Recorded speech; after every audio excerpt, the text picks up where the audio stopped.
Details చూద్దాం. అభివృద్ధి చెందిన తెలంగాణను అందించడమే తమ ప్రభుత్వ లక్ష్యమని సీఎం రేవంత్ రెడ్డి చెప్పారు. రాష్ట్ర భవిష్యత్తు కోసం పారదర్శక పాలసీలు తీసుకురానున్నట్లు తెలిపారాయన. ప్రజలకు ఇచ్చిన ప్రతి హామీని నిలబెట్టుకునే ప్రయత్నం చేస్తున్నట్లు వెల్లడించారు. Telangana rising 2047 policy document, Telangana rising global summit పై మంత్రులు అధికారులతో కలిసి సీఎం రేవంత్ రెడ్డి సమీక్ష సమావేశం నిర్వహించారు. రేపు ఎల్లుండి తెలంగాణ రైజింగ్ విజన్ డాక్యుమెంట్ ను మంత్రులు, సంబంధిత విభాగాల అధికారులు తమ శాఖ పరిధిలోని ప్రతి అంశాన్ని చర్చించి క్షుణ్ణంగా అధ్యయనం చేయాలని సీఎం రేవంత్ రెడ్డి ఆదేశించారు. ఇక విజన్ డాక్యుమెంట్ తో 2 ప్రధాన అంశాలు ఉన్నాయని, ఒకటి విజన్ అయితే ఇంకోటి స్ట్రాటజీ అన్నారు. ఈ డాక్యుమెంట్ రూపకల్పనలో ప్రముఖులు, నిపుణుల సలహాలు తీసుకున్నట్లు సీఎం రేవంత్ రెడ్డి చెప్పారు. ఇక స్ట్రాటజీలో భాగంగా తెలంగాణను 3 విభాగాలుగా తీసుకున్నామన్నారు. 2047 నాటికి రాష్ట్రాన్ని 3 ట్రిలియన్ ఎకానమీగా మారుస్తామని స్పష్టం చేశారు. ఇక రైజింగ్ విజన్ డాక్యుమెంట్ ను సీఎం రేవంత్ రెడ్డి మంత్రులతో కలిసి ఆవిష్కరించారు.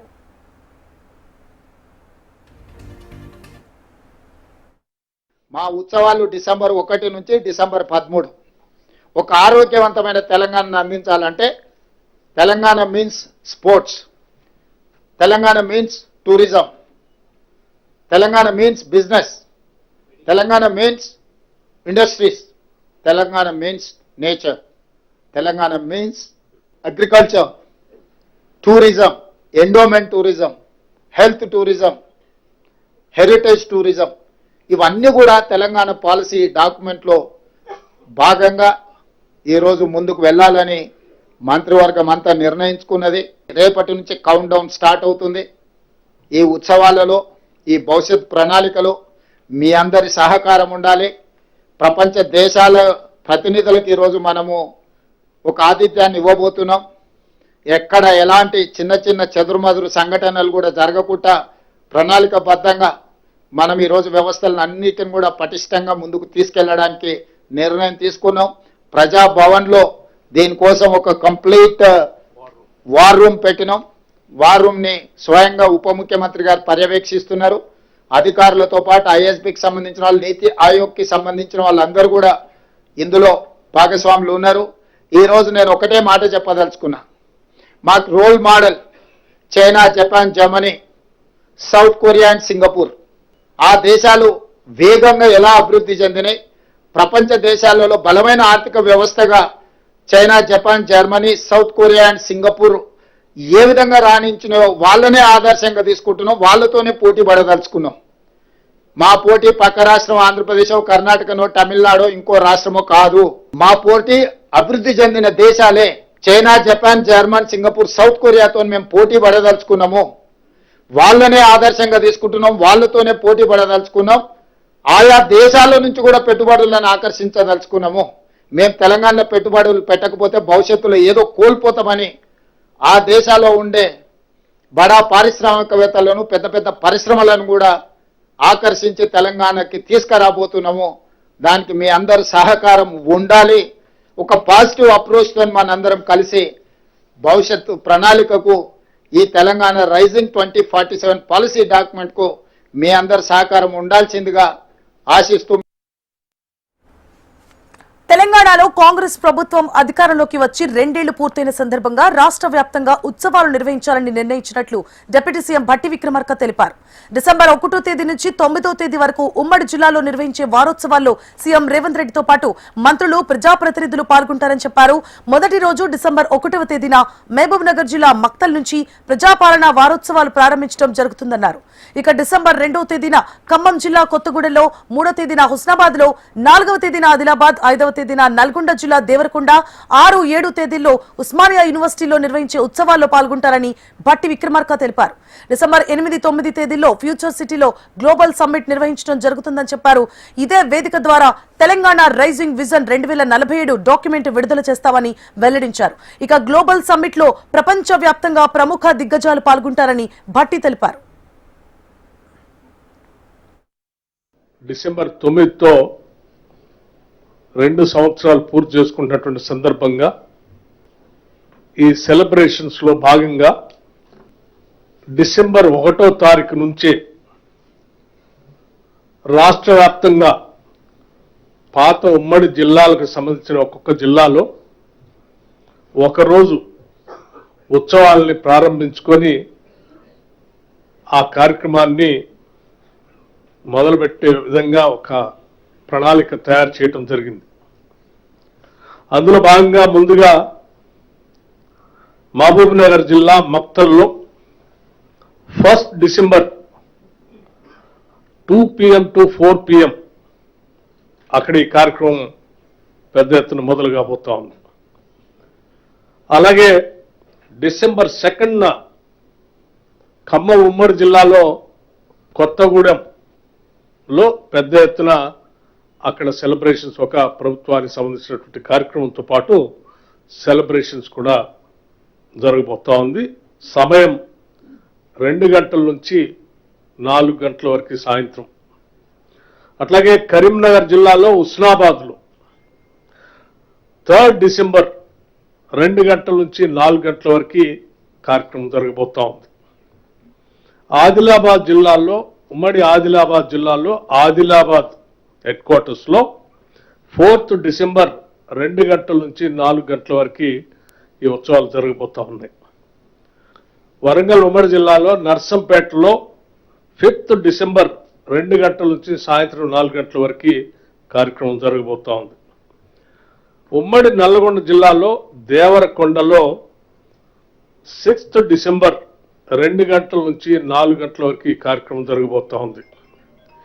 ఈ డిసెంబర్ 1వ తారీఖు నుంచి మొదలయ్యేటువంటి ఈ ఉత్సవాలు, జిల్లాల్లో జరిగేటువంటి ఉత్సవాలు అన్నింటిలో కూడా గౌరవ ముఖ్యమంత్రి రేవంత్ రెడ్డి గారు ముఖ్య అతిథిగా పాల్గొనటమే కాకుండా ఆయా ఉమ్మడి జిల్లాలో ఉన్నటువంటి మంత్రులు, అట్లాగే శాసనసభ్యులు, శాసన మండలి సభ్యులు, లెజిస్లేటర్స్ అందరూ, గౌరవ పార్లమెంటు సభ్యులతో సహా ఆ రోజు ఆ కార్యక్రమంలో పెద్ద ఎత్తున పాల్గొంటారని ఈ సందర్భంగా మీ అందరికి మనవి చేస్తా ఉన్నాను. 6వ తారీఖు అయిన తర్వాత 7వ తారీఖు నాడు మనందరికీ ఒక పెద్ద, ఈ రాష్ట్రానికే ఒక ఐకానిక్గా ఉండేటువంటి ఉస్మానియా యూనివర్సిటీలో అక్కడ గౌరవ ముఖ్యమంత్రి గారు పాల్గొనటమే కాకుండా ఆ యూనివర్సిటీకి సంబంధించిన అభివృద్ధి కార్యక్రమాలతో పాటు విద్యా వ్యవస్థకు కావాల్సినటువంటి ఆలోచనలు చేసే కార్యక్రమాలు కూడా అక్కడ ప్రకటించి అక్కడ ఉత్సవాలు చేస్తారు. తెలంగాణలో పంచాయతీ ఎన్నికల సందడి కొనసాగుతోంది. తొలి విడత పంచాయతీ ఎన్నికలకు భారీగా నామినేషన్లు దాఖలయ్యాయి.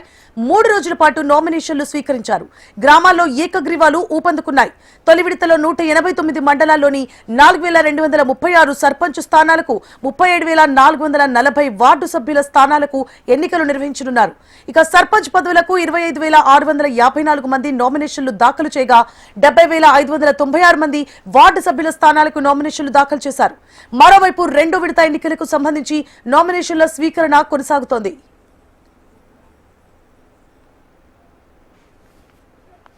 తెలంగాణ సీఎం రేవంత్ రెడ్డి డిసెంబర్ 2వ తేదీన కొత్తగూడెం జిల్లాలో పర్యటించనున్నారు. సీఎం పర్యటన ఏర్పాట్లను రాష్ట్ర వ్యవసాయ శాఖ మంత్రి తుమ్మల నాగేశ్వరరావు అధికారులతో కలిసి పరిశీలించారు. కొత్తగూడెంలో నూతనంగా ఏర్పాటు చేసిన doctor Manmohan Singh earth science యూనివర్సిటీని సీఎం రేవంత్ రెడ్డి ప్రారంభిస్తారని మంత్రి తుమ్మల వెల్లడించారు. ప్రపంచంతో పోటీ పడే విధంగా తెలంగాణకి తలమానికంగా ఎర్త్ సైన్స్ యూనివర్సిటీ రూపుదిద్దుకోబోతోందని తుమ్మల తెలిపారు. ఎక్కడా లేనటువంటి ఈ సబ్జెక్టుల్ని కొత్తగూడెం ఈ గడ్డ మీద ఏర్పాటు అవటం ఈ ఉమ్మడి జిల్లా ప్రజలకే కాకుండా, తెలంగాణ విద్యార్థులకే కాకుండా, భారతదేశంలో ఎవరైనా వచ్చి ఇక్కడ విద్యను అభ్యసించి ప్రపంచ కీర్తిని, ప్రపంచ ఖ్యాతిని, రేపు ఈ భౌగోళిక యొక్క స్వరూపాన్ని ఆపాసనం బట్టి ఈ యొక్క ప్రపంచ సహనానికి, ప్రపంచం యొక్క మానవాళికి ఉపయోగపడేటటువంటి విద్యను అభ్యసించి వాళ్ళ జీవితాల్లో వెలుగులు నింపుకోవటమే కాకుండా ఈ దేశానికి ఉపయోగపడతారని చెప్పి నా ఆశ, మా ప్రజాప్రతినిధి యొక్క కోరిక. కాబట్టి దాని యొక్క కార్యక్రమానికి ముఖ్యమంత్రి గారు వస్తున్నారు కాబట్టి ఏర్పాట్లన్నీ జిల్లా కలెక్టర్ గారి టీము, జిల్లా యంత్రాంగం మొత్తం గత 2-3 రోజులుగా చాలా గొప్పగా ఈ కార్యక్రమం నిర్వహించాలని చెప్పి రేయింబౌళ్ళు పనిచేసేటటువంటి అధికారులకి, యంత్రాంగానికి మా ప్రభుత్వం తరఫున, మా తరఫున ధన్యవాదాలు. డిసెంబర్ 1న మక్తల్లో జరగబోయే సీఎం బహిరంగ సభ ఏర్పాట్లను మంత్రి వాకిటి శ్రీహరి పరిశీలించారు. మక్తల్ నియోజకవర్గంలో గతంలో ఎన్నడూ లేని విధంగా అభివృద్ధి పనులు చేపట్టబోతున్నామని ఆయన తెలిపారు. సీఎం రేవంత్ రెడ్డి పలు అభివృద్ధి పనులకు శంకుస్థాపన చేస్తారని చెప్పారు. బహిరంగ సభకు ప్రజలు అధిక సంఖ్యలో పాల్గొని విజయవంతం చేయాలని మంత్రి వాకిటి శ్రీహరి పిలుపునిచ్చారు.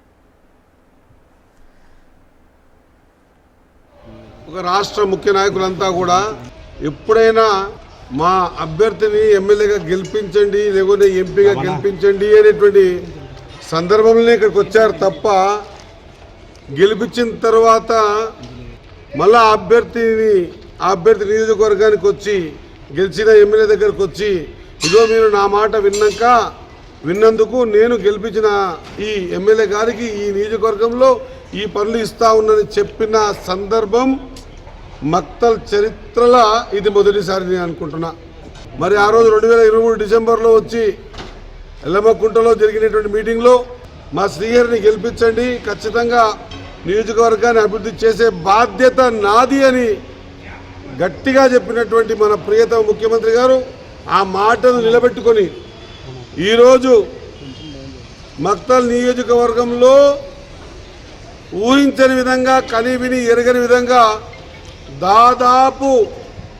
దాదాపు రోడ్లు కావచ్చు, లైనింగ్స్ కావచ్చు, కొత్త సబ్ స్టేషన్లు కావచ్చు, 132 kV సబ్ స్టేషన్ కావచ్చు, సంగంబండ జూరాల డ్యాంలకు సంబంధించిన అవుట్ కెనాల్స్ లైనింగ్స్ కావచ్చు, హాస్పిటల్స్ కావచ్చు, లేదా గ్రౌండ్స్ కావచ్చు, ఇంటిగ్రేటెడ్ స్కూల్ కావచ్చు, నాన్పేట్ రోడ్ 210 కోట్లు కావచ్చు, అన్నీ కలిపితే అసలు ఊహించనికనే ఒక కొత్త ధనం అనిపిస్తూ ఉంది. దాదాపు 1000 కోట్ల పైబడి అభివృద్ధి కార్యక్రమాలకు శంకుస్థాపనకు విచ్చేస్తున్న మన ప్రియతమ ముఖ్యమంత్రి గారికి ఈ నియోజకవర్గ ప్రజలు ఖచ్చితంగా కృతజ్ఞతతో ఘనంగా స్వాగతం పలకడం ఒక్కటే కాకుండా కాంగ్రెస్ శ్రేణులు పల్లెల్లోకి వెళ్లి ప్రభుత్వ పథకాలు ప్రజలకు వివరించాలని తెలంగాణ రవాణా శాఖ మంత్రి పొన్నం ప్రభాకర్ పిలుపునిచ్చారు. రాజన్న సిరిసిల్ల జిల్లా కాంగ్రెస్ కమిటీ నూతన అధ్యక్షుడు సంగీతం శ్రీనివాస్ ప్రమాణ స్వీకారోత్సవ కార్యక్రమానికి మంత్రి పొన్నం ప్రభాకర్ ముఖ్య అతిథిగా హాజరయ్యారు. సిరిసిల్ల ప్రాంతం కాంగ్రెస్ కు మంచి పట్టున్న ప్రాంతం, కానీ దురదృష్టవశాత్తు ఇక్కడ గెలవలేకపోయామన్నారు. సిరిసిల్ల జిల్లాకు ఉమ్మడి కరీంనగర్ జిల్లా మంత్రులం అన్ని రకాలుగా అండగా ఉంటామని చెప్పారు. పంచాయతీ ఎన్నికల్లో జిల్లా వ్యాప్తంగా కాంగ్రెస్ జెండా ఎగరాలన్నారు. స్థానిక ఎన్నికల్లో పోటీ చేసేందుకు ముందుకు రావాలని కాంగ్రెస్ అధిష్టానం అండగా ఉంటుందని పొన్నం ప్రభాకర్ హామీనిచ్చారు.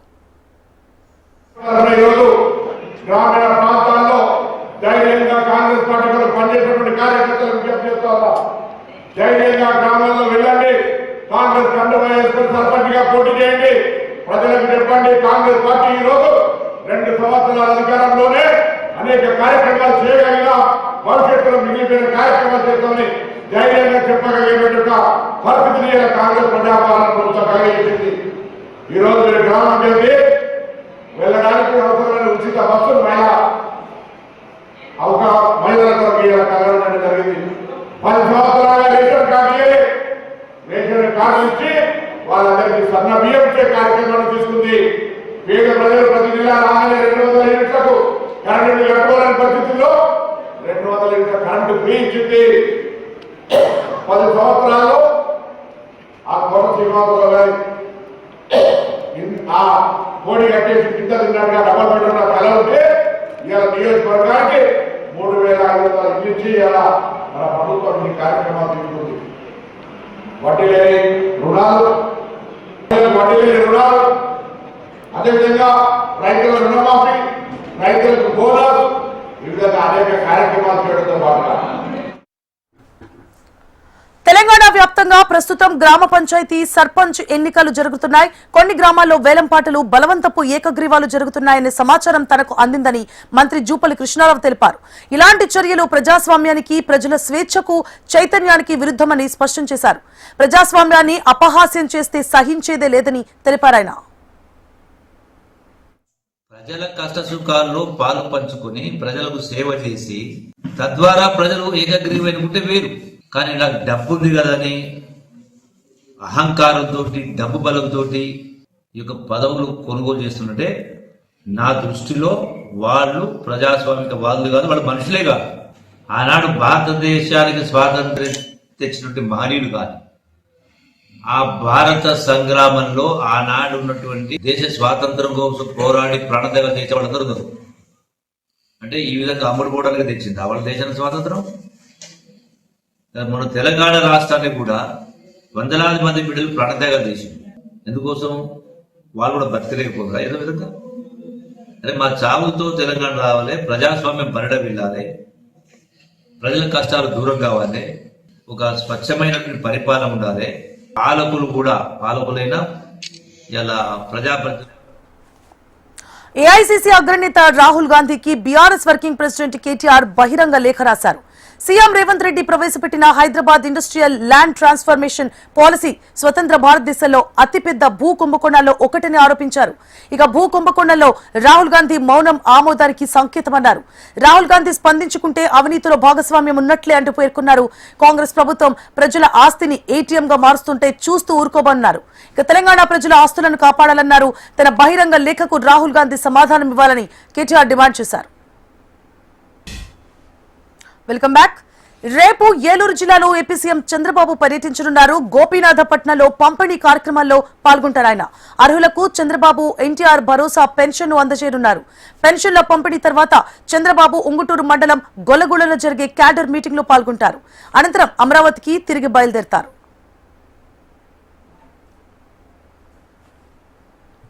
ఏపీలో ప్రతి రైతు కష్టాలు పడుతున్నాడని మాజీ మంత్రి బొత్స సత్యనారాయణ అన్నారు. వైసీపీ హయాంలో ప్రతి పంటకు కొనుగోలు కేంద్రాలు ఏర్పాటు చేశామన్నారు. రైతుల సమస్యలపై కూటమి ప్రభుత్వాన్ని ప్రశ్నిస్తే కేంద్రానికి లేఖ రాసి చేతులు దులుపుకుంటున్నారని తెలిపారు. ఎప్పుడూ బడాబాబుల మేలు కోసమే కూటమి ప్రభుత్వం ఆలోచిస్తోందని మాజీ మంత్రి బొత్స సత్యనారాయణ ఆరోపించారు. ఏ పంటకు కూడా గిట్టుబాటు ధర లేదు. ఒక పంట కాదు, 20 పంట కాదు, ఒక అరటి కాదు, ఒక మొక్కజొన్న కాదు, పొగాకు కాదు, పత్తి కాదు, ఏ పంట అయినా చూస్తున్నారు. ముఖ్యంగా మన ఉత్తరాంధ్ర ప్రాంతంలో అయితే చెరుక్కి ప్రత్యామ్నాయంగా మొక్కజొన్న పంట వేసుకోవడం, తద్వారా రైతులు వచ్చి వారి తాలూకా ఆర్థిక పరిపుష్టిని చేకూర్చుకుంటున్నారు. కొంతవరకు వారికి వెసులుబాటు కూడా వస్తుంది. గత ప్రభుత్వంలో ఎప్పుడైనా సరే ఆ పంటకు వచ్చి కొనుగోలుకి ఇబ్బంది వస్తే వెంటనే ప్రభుత్వం వచ్చి కొనుగోలు కేంద్రాలను ఏర్పాటు చేసి మార్కెట్ ద్వారా ఏదైతే వారికి మద్దతు ధర ఉందో, గిట్టుబాటు ధర ఉందో 2200, 300 ఆ లెక్కన క్వింటాలు కొని రైతులను ఆదుకునేది. కానీ దురదృష్టం ఇప్పటికి ఓ పక్క సిపిఐ నేత నారాయణ సంచలన వ్యాఖ్యలు చేశారు. ఒక హిడ్మాను చంపితే 1000 మంది హిడ్మాలు పుడతారన్నారు. అలానే ఒక ఐబొమ్మ రవిని చంపితేనో జైల్లో వేస్తేనో మరో 100 మంది వస్తారని తెలిపారు. ఐబొమ్మ రవిని ఉరితీస్తే ఎలాంటి ప్రయోజనం ఉండదని, సినిమా మాఫియాను ఉరితీస్తే సమాజానికి ఉపయోగం ఉంటుందని నారాయణ పేర్కొన్నారు. కోట్లు ఖర్చు పెట్టి టికెట్ ధరల కోసం అడుక్కుంటున్నారని విమర్శించారు. సామాన్య ప్రజలను దోచుకోవడానికి ఈ ప్రభుత్వం సహాయం చేస్తుందా అంటూ ప్రశ్నించారు. హిడ్మా నక్సలైట్ నాయకులను చంపేశారు. అనేక మంది నక్సలైట్ నాయకులను చంపారు. కానీ హిడ్మాకు వచ్చినంత పాపులారిటీ చేగోరాకు వచ్చినంత పాపులారిటీ వచ్చింది. ఆనాడు చేగోరాకి ఎంత పాపులారిటీ వచ్చింది అంత వచ్చింది. సరే, ఆయన విధానాలు గురించి మేమేమి సమర్థించున్నది వేరు. ఆయన ఎట్టు పట్టుకుని ఎట్టు చంపేసిన తర్వాత విషయం. ఆయన పుట్టక నక్సలైట్ అయినాడా? పుట్టక నక్సలైట్ కాలే. పుట్టక దొంగలవుతారా? కాదు కదా. ఇది వ్యవస్థలో వచ్చినటువంటి అంశాలను సరైన పద్ధతి పట్టించుకోకుండా పోయిన వల్ల అట్లాంటివి శక్తులు పుడుతున్నాయి. నేనంటాను, ఈ వ్యవస్థీకృతమైనటువంటి నిర్బంధాల్లోనే ఆయన్ని మట్టుపెట్టారు. ఏపీ రాష్ట్రాన్ని డ్రగ్స్ రహిత రాష్ట్రంగా మార్చాలనే ఉద్దేశంతో సీఎం చంద్రబాబు ఈగల్ టీంను ఏర్పాటు చేశారని మంత్రి టీజీ భరత్ అన్నారు. కర్నూలు జిల్లాలో పోలీసుల ఆధ్వర్యంలో డ్రగ్స్ వద్దు బ్రో, ఫిట్ ఇండియా అనే నినాదంతో సైకిల్ ర్యాలీ నిర్వహించారు. ఈ కార్యక్రమంలో మంత్రి టీజీ భరత్, ఎమ్మెల్యే గౌరు చరితారెడ్డి పాల్గొన్నారు. రాష్ట్ర వ్యాప్తంగా ఈగల్ టీం సమర్థవంతంగా పనిచేస్తోందని మంత్రి తెలిపారు. రాష్ట్రంలో డ్రగ్ ఫ్రీ జిల్లాగా కర్నూలు మొదటి స్థానంలో నిలిచిందని ఎమ్మెల్యే గౌరు చరిత అన్నారు. ప్రతి ఒక్కరూ 45 నిమిషాలు వ్యాయామం, యోగా చేస్తే ఆరోగ్యంగా ఉంటామని మంత్రి టీజీ భరత్ అన్నారు. మన రాష్ట్రంలో ముఖ్యంగా గత ప్రభుత్వంలో ఎక్కడన్నా డ్రగ్స్ వేరే రాష్ట్రాల్లో దొరికిందంటే దాని మూలాలు ఎక్కడున్నాయంటే ఏపీ అని మనము చెప్తూ గతంలో చూసాం. కానీ ఈ ప్రభుత్వం, ఎన్డీఏ ప్రభుత్వం అధికారంలోకి వచ్చిన తర్వాత డ్రగ్స్ రహిత రాష్ట్రంగా తీర్చిదిద్ది దీన్ని డ్రోన్స్ ద్వారా ఎక్కడెక్కడైతే ఆ గంజాయి సంబంధించిన మొక్కలు ఉన్నాయో వాటన్నింటినీ సమూలంగా నాశనం చేయడం జరిగింది. ముందు ముందు కూడా ముఖ్యంగా ఈ డ్రగ్స్ వల్ల వాటికి అడిక్ట్ అయి వాళ్ళ భవిష్యత్తే నాశనం అవుతా ఉంది. మనం చూస్తూ ఉన్నాము. ఖచ్చితంగా దానికి మనము దరిదాపులో కూడా రానియకూడదు. ముఖ్యంగా వాటికి తల్లిదండ్రులు కూడా పిల్లల పట్ల ఇంట్రెస్ట్ చూపించాలా, పిల్లల ప్రవర్తన ఎలా ఉంది, ఏం చేస్తూ ఉన్నారు, ఎలాంటి స్ట్రెస్ ఒత్తిడికి గురవుతా ఉన్నారు, వాళ్ళు ఏం మార్పులు వస్తూ ఉన్నాయని చూడాల్సిన బాధ్యత కూడా తల్లిదండ్రులపై ఉందని కూడా నేను ఈ సందర్భంగా తెలియజేసుకుంటా ఉన్నా. రైమ్స్ రాసినప్పుడే కూర్చొని డ్రగ్స్ వద్దు బ్రో, డ్రీమ్స్ చూడాలా బ్రో, డ్రగ్స్ వద్దు బ్రో, ఫ్యూచర్ మీకు బ్రో, డ్రగ్స్ వద్దు బ్రో, లైఫ్ని లవ్ చేయి బ్రో, డ్రగ్స్ వద్దు బ్రో, స్టడీస్ అండ్ స్పోర్ట్స్లో గెలువు బ్రో, డ్రగ్స్ వద్దు బ్రో, సక్సెస్కి స్టెప్ వేసి బ్రో. సో ఇట్లాంటి పంచ్ లైన్స్ ఇవన్నీ ఏమంటే ఇమీడియట్గా క్యాప్చర్ చేసేకి ఎక్కువ. కొంతమంది ఇప్పుడే ఎస్పీ గారు చెప్పినట్లు డ్రగ్స్లో మనం దిగినామంటే మన బాడీ మన కంట్రోల్లో ఉండదండి. ఇది వాస్తవం. చూసాను కొంతమంది డ్రగ్స్కి అలవాటు పడిపోయిన వాళ్ళు యూట్యూబ్లో చూసి ఉంటాము. అసలు వాళ్ళు ఒక డిఫరెంట్ జోన్లో ఉంటారు. వాళ్ళు ఏం చేస్తుంటారో వాళ్ళకే అర్థం కాదు. సో ఎవరైతే కొంత భాగం ఇప్పుడే ఎస్పీ గారు చెప్తుంది, కర్నూలులో రాష్ట్రంలో డ్రగ్ ఫ్రీ జోన్గా Kurnool district will be number 1 saying కొద్దిగా ప్రయత్నం. గత ప్రభుత్వం ఒక్క డిఎస్సీ కూడా నిర్వహించలేదని కేంద్ర సహాయ మంత్రి భూపతిరాజు శ్రీనివాస్ వర్మ అన్నారు. పశ్చిమ గోదావరి జిల్లా భీమవరంలోని ఎస్ఆర్కేఆర్ ఇంజనీరింగ్ కాలేజ్ లో జాబ్ మేళా నిర్వహించారు. ఈ కార్యక్రమంలో కేంద్ర సహాయ మంత్రి Srinivas Varma, AP deputy speaker Raghuramakrishnaraju, collector Nagamani పాల్గొన్నారు. జాబ్ మేళాలో ఉద్యోగాలు సాధించిన 400 మందికి నియామక పత్రాలు అందజేసి వారిని డిప్యూటీ సీఎం రఘురామకృష్ణరాజు ప్రశంసించారు. యువతకు ఉద్యోగ అవకాశాలు కల్పించేందుకు కేంద్ర రాష్ట్ర ప్రభుత్వాలు సమన్వయంతో పనిచేస్తున్నాయని కేంద్ర సహాయ మంత్రి భూపతిరాజు శ్రీనివాస్ వర్మ వెల్లడించారు. జరిగేటప్పుడు ఇంజనీరింగ్ గ్రాడ్యుయేట్స్ కో మేనేజ్మెంట్ కోర్సెస్ సంబంధించి జరుగుతూ ఉంటాయి. అయితే ఈవేళ కేంద్ర రాష్ట్ర ప్రభుత్వాలు కలిసి ఏర్పాటు చేసినటువంటి జాబ్ మేళాల్లో 10వ తరగతి నుంచి పీజీ వరకు టెక్నికల్ కోర్సెస్ కానీ 10th క్లాస్ కావచ్చు, ఇంటర్మీడియట్ కావచ్చు, నార్మల్ జనరల్ డిగ్రీ కావచ్చు, ఈ విధమైనటువంటి జాబ్ మేళాల్లో చాలా అరుదుగా జరుగుతుంది. ఇదందరూ కూడా ఉద్యోగాల్లో స్థిరపడటానికి ప్రభుత్వాలు ఏర్పాటు చేసినటువంటి ఒక వేదిక. కేంద్రంలో రాష్ట్రంలో ఉన్నటువంటి ప్రధానమంత్రి కానీ ముఖ్యమంత్రి కానీ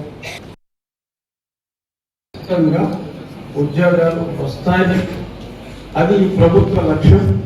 ప్రభుత్వ లక్ష్యంతో ఈ లక్ష్యం కూడా కలిస్తే అందరి కృషితో ఆంధ్రప్రదేశ్ అత్యున్నత స్థానానికి ఖచ్చితంగా వెళ్తుంది. ఇది ముఖ్యమంత్రి గారి విజన్. దిత్వా తుఫాను వేగంగా దూసుకొస్తోంది. నైరుతి బంగాళాఖాతంలో తీరానికి 60 కిలోమీటర్ల దగ్గరలో తుఫాను కొనసాగుతోంది. పుదుచ్చేరికి 110 కిలోమీటర్లు, చెన్నైకి 150 కిలోమీటర్ల దూరంలో తుఫాను కేంద్రీకృతమై ఉంది. రాగల 24 గంటల్లో తమిళనాడు దక్షిణ కోస్తా తీరానికి సమీపంలో సమాంతరంగా పయనిస్తోంది. దక్షిణ కోస్తా తీరం వెంట 50 నుంచి 60 కిలోమీటర్ల వేగంతో ఈదురు గాలులు వీస్తున్నాయి. ఏపీలోని పలు జిల్లాలకు ఏపీ విపత్తుల నిర్వహణ సంస్థ హెచ్చరికలు జారీ చేసింది. దక్షిణ కోస్తా రాయలసీమలో గుంటూరు, ప్రకాశం, నెల్లూరు, చిత్తూరు, కర్నూలు, కడపకు ఫ్లాష్ ఫ్లడ్ అలర్ట్ ప్రకటించారు. ఉమ్మడి ప్రకాశం, నెల్లూరు జిల్లాలకు రెడ్ అలర్ట్ జారీ చేశారు. బాపట్ల, కడప, అన్నమయ్య, తిరుపతి జిల్లాలకు ఆరెంజ్ అలర్ట్ ప్రకటించారు. కోనసీమ, కృష్ణా, గుంటూరు, పల్నాడు, నంద్యాల, అనంతపురం, సత్యసాయి, చిత్తూరు జిల్లాలకు ఎల్లో అలర్ట్ జారీ చేశారు. అన్ని దక్షిణ కోస్తా పోర్టులో 3వ నెంబర్, ఉత్తర కోస్తా పోర్టులో 2వ నెంబర్ ప్రమాద హెచ్చరికలు జారీ చేసినట్లు రాష్ట్ర విపత్తుల నిర్వహణ సంస్థ ప్రకటించింది. రేపటి నుంచి పార్లమెంటు శీతాకాల సమావేశాలు జరగనున్నాయి. డిసెంబర్ 19వ తేదీ వరకు సమావేశాలు జరగనున్నాయి. ఈ సమావేశాల్లో కొత్తగా 10 బిల్లులను ప్రభుత్వం ప్రవేశపెట్టనుంది. 4 ఆర్థిక సవరణ బిల్లులతో పాటు కాలం చెల్లిన మొత్తం 120 చట్టాలను రద్దు చేసే బిల్లు, హోం, అణుశక్తి, విద్యా రహదారులకు సంబంధించిన మరో 5 కీలక బిల్లులను ప్రవేశపెట్టనుంది. సభలో అనుసరించాల్సిన వ్యూహంపై ఇప్పటికే రాజకీయ పార్టీల సభ్యులకు ఆయా పార్టీల అధినేతలు దిశానిర్దేశం చేశారు. ఇక పార్లమెంట్ సమావేశాలపై కేంద్ర రక్షణ శాఖ మంత్రి రాజ్నాథ్ సింగ్, పార్లమెంటరీ వ్యవహారాల శాఖ మంత్రి కిరణ్ రిజిజు అధ్యక్షతన అఖిలపక్ష సమావేశం నిర్వహించారు. పార్లమెంట్ సమావేశాలు సజావుగా సాగేందుకు సహకరించాలని కేంద్రం విపక్ష పార్టీల సభ్యులను కోరింది. ఇక ప్రతిపక్ష పార్టీల సభ్యులు ఉభయ సభల కార్యకలాపాల్లో పూర్తిగా పాల్గొనాలని, సభలో ప్రవేశపెట్టిన బిల్లులను ఆమోదించేందుకు మద్దతు ఇవ్వాలని విజ్ఞప్తి చేసింది. ఈ సమావేశంలో కేంద్ర మంత్రులు జేపీ నడ్డా, అర్జున్ రామ్ మేఘవాల్, మురుగన్ అనుప్రియ పటేల్ తో పాటు Congress, TDP, YCP, BRS, Janasena తదితర పార్టీలకు చెందిన పార్లమెంటరీ పక్ష నేతలు పాల్గొననున్నారు.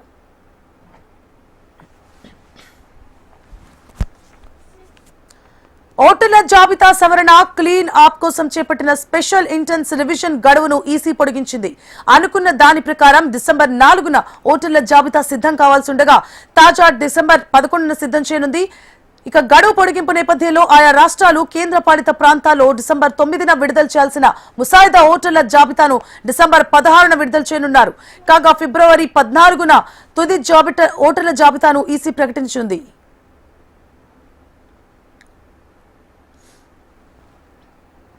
యువత అభిరుచి, శాస్త్రవేత్తల అంకిత భావాన్ని చూసిన ప్రతిసారి తన హృదయం ఉత్సాహంతో నిండిపోతుందని ప్రధాని మోదీ చెప్పారు. మన్ కీ బాత్ కార్యక్రమంలో ప్రసంగించిన ప్రధాని మోదీ పలు అంశాలపై తన అభిప్రాయాలను పంచుకున్నారు. పరిశోధన రంగంలో భారత్ దూసుకుపోతోందన్నారు. ప్రపంచంలో ఏదైనా సాధించే సత్తా భారత్ కుందని చెప్పారు. Startup India, skill India, digital India తదితర సంస్కరణలతో భారత యువత వికసిత భారత్ కలను సాకారం చేస్తారని బలంగా విశ్వసిస్తున్నారన్నారు. ఇక తెలంగాణకు చెందిన కరీంనగర్, హైదరాబాద్ నగరాలను ప్రధాని మోదీ ప్రత్యేకంగా ప్రస్తావించారు.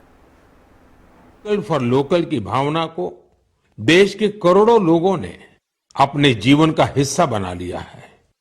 इस साल जब आप त्योहारों की खरीदारी के लिए बाजार में गए होंगे तो एक बात आप सभी ने महसूस की होगी, लोगों की पसंद और घरों में आने वाले सामानों में एक साफ संकेत दिखाई दे रहा था कि देश स्वदेशी की ओर लौट रहा है. लोग अपने मन से भारतीय उत्पादों को चुन रहे थे. इस बदलाव को छोटे से छोटे दुकानदार ने भी महसूस किया. इस बार युवाओं ने ఢిల్లీ ఎర్రకోట బాంబు పేలుడు ఘటనలో కీలక నిందితులుగా ఉన్న ముగ్గురికి ఢిల్లీ హైకోర్టు 10 రోజుల కస్టడీ విధించింది. కేసులో కీలక నిందితులైన ముగ్గురు వైద్యులు, ఓ మత ప్రచారకుడికి ఢిల్లీ హైకోర్టు 10 రోజుల జ్యుడిషియల్ కస్టడీ విధించింది. పేలుడు ఘటనలో సూత్రధారులుగా ఉన్న ముజమ్మిల్ గనియా, ఆదిల్ రాథర్, షమీనా సయీద్, మత ప్రచారకుడు మౌల్వీ ఇర్ఫాన్ అహ్మద్లను కస్టడీలోకి తీసుకున్నారు. నేషనల్ హెరాల్డ్ కేసులో మరో 4గురిపై ఈడీ అభియోగాలు దాఖలు చేసింది. ఇప్పటికే ఈ కేసులో కాంగ్రెస్ అగ్రనేతలు సోనియా గాంధీ, రాహుల్ గాంధీలతో పాటు తాజాగా మరో 4గురిపై కొత్త ఎఫ్ఐఆర్ దాఖలు చేసింది. ఈడీ ఇచ్చిన సమాచారంతో వారిపై నేరపూరిత కుట్ర అభియోగాలు మోపినట్లు ఢిల్లీ ఎకనామిక్ క్రైమ్ వింగ్ పోలీసులు తెలిపారు.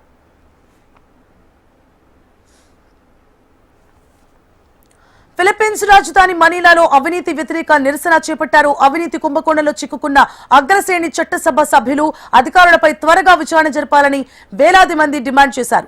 నిరసనలో రోమన్ క్యాథలిక్ చర్చి మతాధికారులు ఉన్నారు. అవినీతి ఆరోపణలు ఎదుర్కొంటున్న అధికారులు తక్షణమే రాజీనామా చేసి విచారణ ఎదుర్కోవాలని నిరసనకారులు డిమాండ్ చేశారు.